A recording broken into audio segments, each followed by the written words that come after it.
Yeah, my name is David Kelly. I'm from the Midlands of the Irish Republic, the rural heartland of Ireland. Um, I'm 46 now, but when I was just 9 years of age, um, my father, Private Patrick Kelly of Óglaigh na hÉireann, that's the official title of the Irish Defence Forces, was part of the search party that was seeking to find the rescued CEO of Quinsworth Group, a supermarket executive called Don Tidy, who had been kidnapped 23 days previous in Dublin. Um, the the suspected he was being held in the general Ballinamore area in County Leitrim, which is only about 12 miles from the border with County Fermanagh. The search party was ongoing for a number of days, but everything came to a head on the 16th of December, Friday afternoon, the 16th of December, 1983. What happened is my father's search party entered it's a small, dense wood called the Rada Woods, just outside the town of Ballinamore. And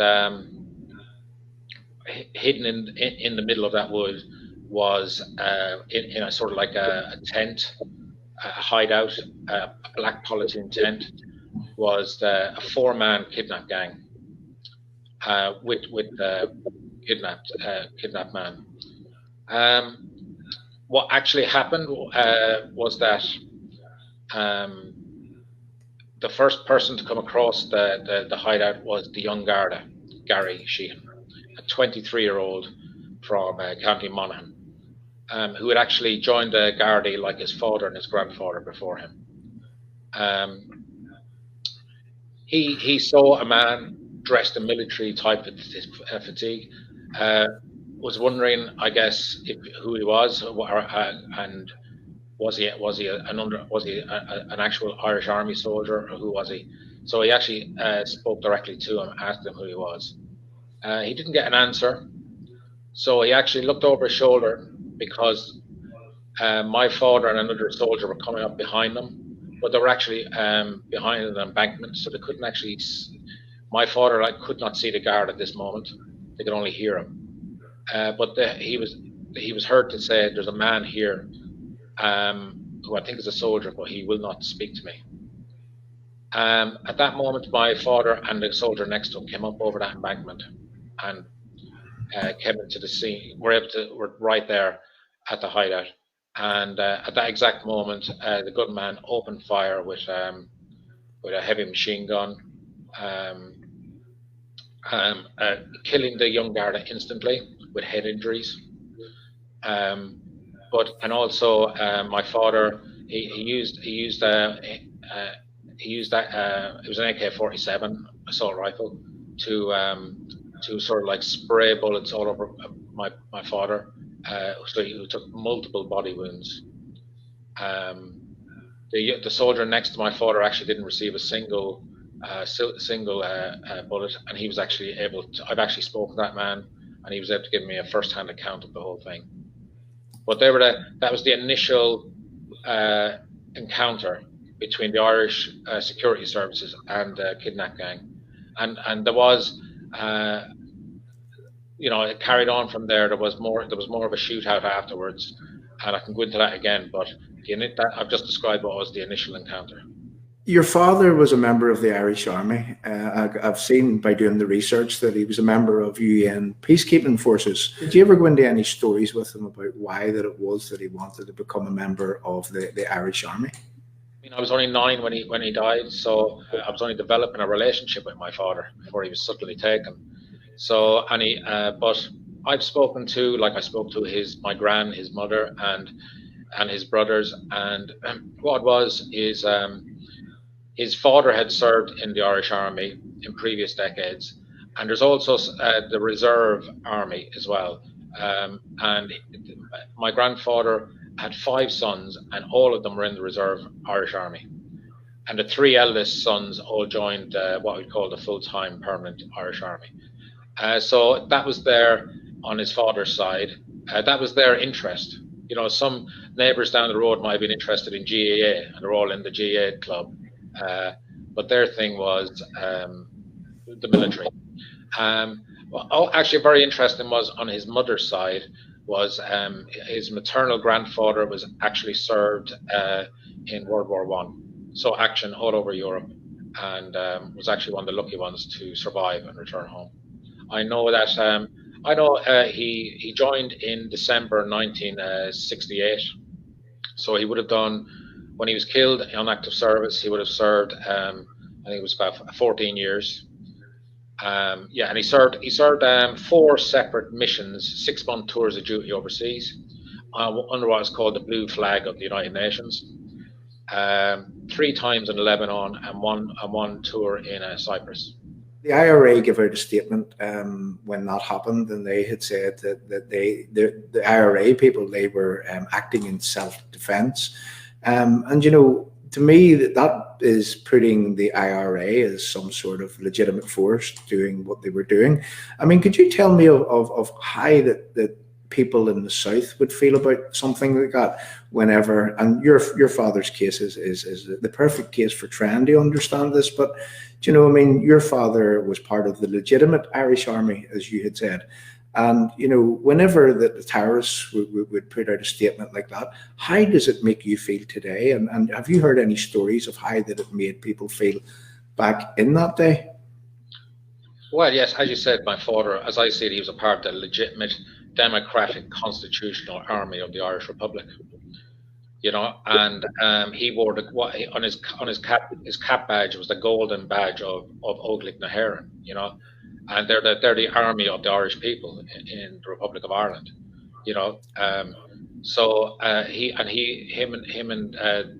was there as the legitimate security forces sent out by the Irish people to try and rescue this citizen who had been kidnapped against his own will. So when it happened, what happened on that day really shocked the entire Irish Republic, because what they saw was they'd heard all these stories that these people were calling themselves freedom fighters, and yet here they were going out and shooting dead in cold blood without warning a young unarmed Garda was unarmed, and my father, a serving member of the Irish Army. People were just shocked, and they were numbed, I'd say, by it, and it made them really. It made a lot of people. It opened a lot of people's eyes to what they were dealing with here. That they were dealing with as I would call them, ruthless fanatics, who would kill anybody. If they were willing to kill my father in the Irish Army uniform, and the young Garda, they were willing to kill anybody who got in their way. That's what it showed to the Irish people at the time. And I mean, there's reports of the people that carried out this evil act. Some of them had escaped from the maze. Is that correct? Well, yes, the maze prison escape happened in September of that year, only a few months previous, and it was believed that members of the escapees, some of them actually made it across the border from Armagh into Monaghan. And some of them apparently they were given an option. Some could go to America to evade justice completely. Others were given an option of regrouping to form what they called active service units to raise funds for the campaign of terrorism. The idea at that time, in 1983, it has to be remembered, the IRA they were conducting what they called their long war, and a big issue was raising funds for their weaponry, and with a series of kidnappings. It was also the year, like a famous, everyone knows the famous case of the racehorse Shergar, who was kidnapped. That was earlier for a ransom, and many people don't know it, but the ransom demand for Don Tidy to be released was £5 million sterling, which was a lot of money then. David, at this point, I would like to just play another video clip, and the reason why I'm doing this is to set the context for the live chat and the people who would be watching this stream. So we'll play this video clip. I'll come back and I'll just ask you a question off the back of this video clip. Public representatives pay their respects to the first Irish soldier killed on active service in his own country since the Civil War. They were led by the President, Dr. Patrick Hillary. It was a simple, concelebrated ceremony, the lament, one for a man who, Bishop Colm O'Reilly said, gave his life so heroically for our country and our freedom. The Taoiseach, Dr. Gerard Fitzgerald, mourned Private Kelly too. He was a soldier who spent much of his 14 years on peacekeeping missions in Cyprus and the Lebanon. But it was with his comrades from Athlone that he went to rescue Don Tidy in the lonely Leitrim countryside. Today his father, an elderly man, a man of little property, reflects on his son's short life. And his widow, Katrina, thinks of an old too short marriage. You have a long military tradition in the family, I think, Mr. Kelly. Isn't that right? You were in the army yourself? Okay. And your father, Mrs. Kelly, he was in the British Army, is that right? He was in the British Army. When was that? In the 1914 war. He was in the Dardanelles, I think you said. He was in Italy. Flanders. Did you ever think when your sons went into the army and when they went to the Lebanon that something like this might happen one day? No, I never thought that to be said. Let's try to weigh up here the rights and the wrongs of what happened. Here was your father, a decent, honest man who was carrying out his duties as part of the Irish Army, and as you said, going to rescue a man that had been kidnapped by these people. Now, whenever I think about freedom fighters, I mean, is this what freedom fighting was all about, David? I know that you weren't of age around that time, but I fully understand that you've went back and you've obviously done a lot of research, because you do a lot of work in order to try to ensure that your father's name, your father gets justice, and you get justice because you are victims too. But can you tell me of the depth of feeling in the South over what happened at that time? I mean, was there any calls for any sort of moves against the IRA? What was the establishment saying at the time? Was the mainstream media shouting out against this in any way? Oh, I've seen the media coverage at the time, and yes, there was outrage in newspaper headlines and reports about what happened, and in the Irish Parliament in the Dáil, you had a Minister for Justice, Patrick Cooney, stating clearly that the seriousness of the situation, and he was even asked about at the time was there moves to proscribe Sinn Féin. So that's how serious it was. Because people were so outraged. Because we are like an independent country with our own institutions, our own court system, our own parliament, and our security services to defend them. So this was a direct attack on Ireland, by these people who call themselves Irish freedom fighters, where they went ahead and actually killed an Irish army soldier. So it couldn't be more stark. So there was a lot of talk about, like, saying to people, where exactly do you stand on this issue? Ordinary people, even parliamentarians, everybody. And there was also calls for people who would have provided safe houses for those type of men to look at themselves in the mirror and reflect on how their support for these men, their helping out these men had led to these deaths of two young, brave men. So that was the atmosphere at the time.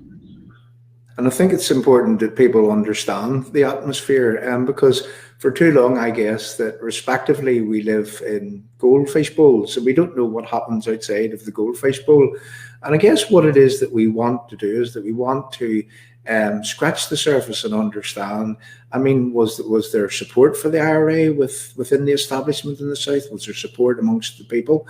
And, I'm thinking back, and I'm thinking of several cases in the South whereby that people lost their lives, and members of the security forces. And, it always seemed to be on the back of maybe robberies or whatever, and it was, pure criminality was the truth of the matter. And it was perpetrated against those that they said that they want to align with and set free. And if they were fighting a war, why fight it in a way that they're fighting with Irish people per se. So, David, at this point, I would just like to play another little video clip. And from some of the information that you sent me, and I began to research, I came across a little piece in a video where I thought that this young lady was very articulate, a very young lady. Now, although this gets away from where what happened to your father, this happened in and around the time where I think there was a bomb in London, and the media, the journalists were talking to people within the Irish, the Irish people that lived in the UK at the time, and this was a clip that particularly stood out to me. I'd just like for people to listen to what this young lady said. They mustn't consider us as being Irish if they're prepared to make us victims of the sort of action that they've taken. I'd go so far as to say that I'd be very, very annoyed, very angry that they would call their action an action in the name of Irish people, because so many Irish people are shocked and horrified, victims of such an action. What way are they victims? Well, they're victims in two ways. They can be victims of the actual atrocity. There are plenty of instances where people have been killed by bombs who they would argue they were trying to help. They can... the bombs don't discriminate between Irish, English or any other nationality. They'll just kill people. Full stop. What I want to do, what I want to try to relate to the people that are watching their screen this evening is that, you see, they were a minority of the people in Ireland. They were a minority of the people in either the nationalist or the Catholic end of this equation. And yet these people, in the name of fighting for freedom, they perpetrated some of the most heinous crimes that ever was known to man. And, you know, again, to talk about my own circumstances whereby that, I said that I had a very, very close friend and his wife, or his partner and his daughter, that lost their lives in the Shankill bomb. And this is what makes me want to talk about these things. And this is what makes me want to ensure that these people are not permitted to rewrite history and are not permitted to add the insult to the injury that they've already caused. And we can see, David, quite clearly that that's exactly what they've done with yourself and with your family, and also to the young guard's family. And there's many more cases whereby that, you know, if something was wrong and they done wrong, I mean, why do they continue to add the insult to the injury? As bad as the things that they've done happened, you know, do they not now need to leave the stage? Do they not now need to stop agitating against people? Do they not now need to stop rubbing people's noses in it, you know? Get on with their politics and try to make this society a better place for each and every one of us to live in. And, you know, get off the backs of the people is a message that I would have for the people that continue to agitate in a way that what they do is that they re-traumatize their victims continuously. David, I know that you're part of a victims organisation, a group called SAFE. And would you just like to tell me why it is that you would have got involved with SAFE? 11 Garda were Irish police officers were killed during the Troubles. My father in the Irish Army, and also Chief Prison Officer Brian Stack. So that's 13 in all during the Troubles. And in recent years, two further Garda lost their lives with people with links to dissident republicanism. We're here in the south, but we're sort of spread out over a geographical area. So we were never really, we never really had much contact with each other. And thankfully, Southeast Fermanagh Foundation in Lisnaskea, we're able to make it possible for us to connect with each other and converse and support each other. Because before that, we were feeling isolated and on our own. I've been pleased to contribute towards memorial quilts that they have made for innocent victims of terrorism in Northern Ireland.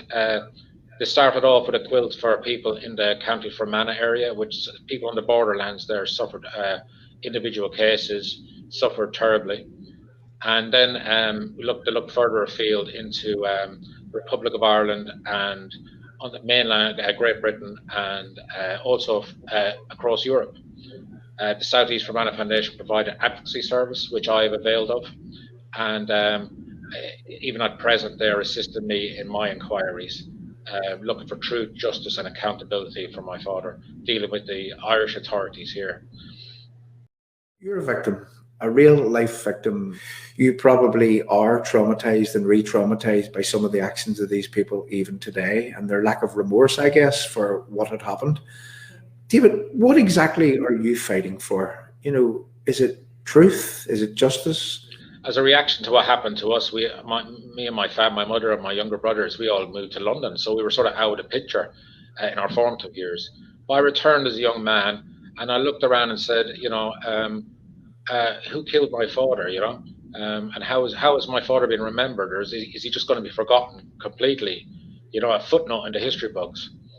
And then as I made more and more inquiries into what happened to my father, I was saying someone should be held to account.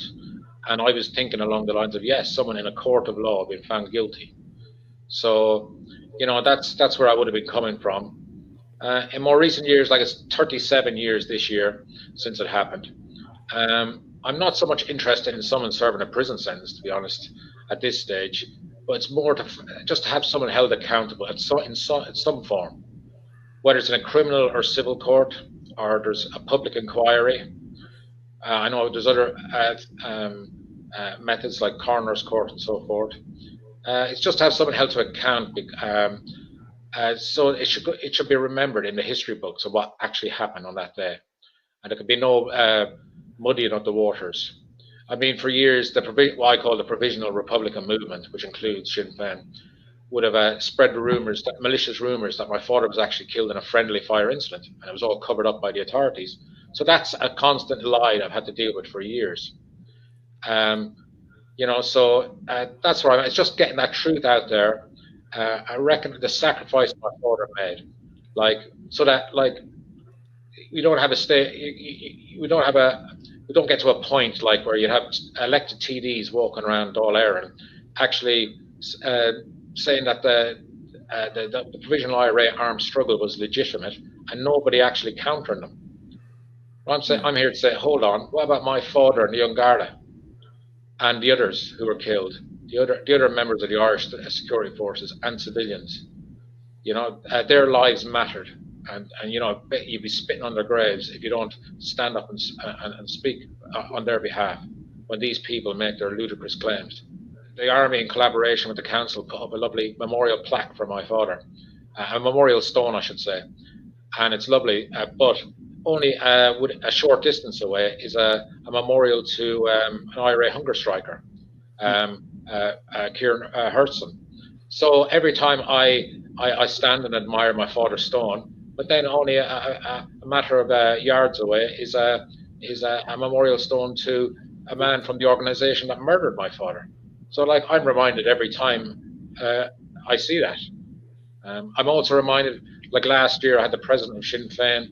She said the legitimate armed struggle was justified, and that if she had been a bit older and had lived in Northern Ireland, she would have joined up as a volunteer. And for me to hear a leading Irish politician say that was re-traumatizing for me. To hear her say that in some capacity she would have taken part in that organisation's activities, and that's someone who's been talked of as a potential future Taoiseach. Now that's not re-traumatizing. I don't know what is. That's why I speak up for my father and what me and my family have gone through. What is interesting to me is that your answer. I mean, what are you looking for? You've asked for reasonable things, that your father's name is not trampled into the ground, whilst these people are being elevated, whilst these people are being, glorified. I think of Patsy Gillespie, a man who was strapped to the seat of his van and used as a human bomb. Then we have world leaders coming to Northern Ireland, Bill Clinton, glorifying Martin McGuinness as a peacemaker, a great man. But when we contrast that against your story, this is all wrong. This shouldn't be happening. Was that an honourable war? Was that honourable things to do? Was that legitimate? Or was that pure and utter evil? I would err on the side of this, that's what it was. It was evil, and there was so many of them things that happened. Do you have any recognition from the people within, say, the Dáil, within the Irish establishment right now? Is there anyone that is fighting to put these untruths right? Well, we've just had the 37th anniversary, and I was glad to see a political editor of a leading newspaper highlight the whole story again. And on the back of that, actually, a senator in the Irish Senate publicly made a call for a public inquiry, which was very encouraging. He was supported by some other senators. So that has definitely brought the case back into the public eye. So I'll be following that very closely, and I've made contact myself with elected representatives to see where they stand on this issue. For the future, David, we have a so-called peace process here in Northern Ireland, something that's not operating properly, in my honest opinion, because whenever you have victims being written out of any sort of satisfaction, let's just say, I mean, what would be the perfect outcome in terms of the victims right across the board? Well, for me, I feel like victims have been just sort of minimized or sort of like marginalized, and I think actually victims should have always been center of all the debates about when people talk about reconciliation. Victims should be at the very center of that, because they were the most affected by the Troubles. And I've learned that whether you're from Northern Ireland or the Republic or from England or Scotland, we all have so much in common. The majority of people were always for peace. It was the extremists who were intent on going out and killing their neighbours with the bomb and the bullet to achieve their own aims. So I hope that the people who were always for peace can remind each other and connect with each other and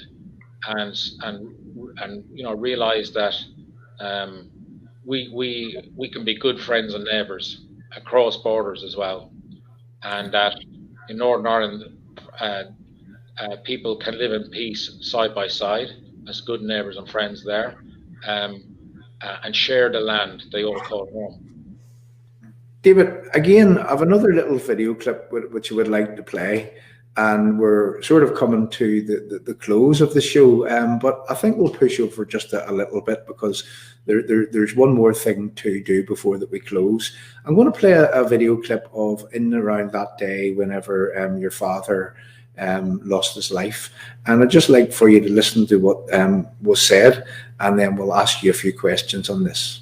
Do you think necessarily, Minister, it would require new powers in order to take action? After all, the view might very well be that statements made on public platforms which suggest ballot papers in one hand and arm lights in the other, that's very close to incitement, isn't it? That has always struck me, and indeed the extraordinarily sick statements today, which I read in the paper of Mr. Adams, I find almost impossible to comprehend.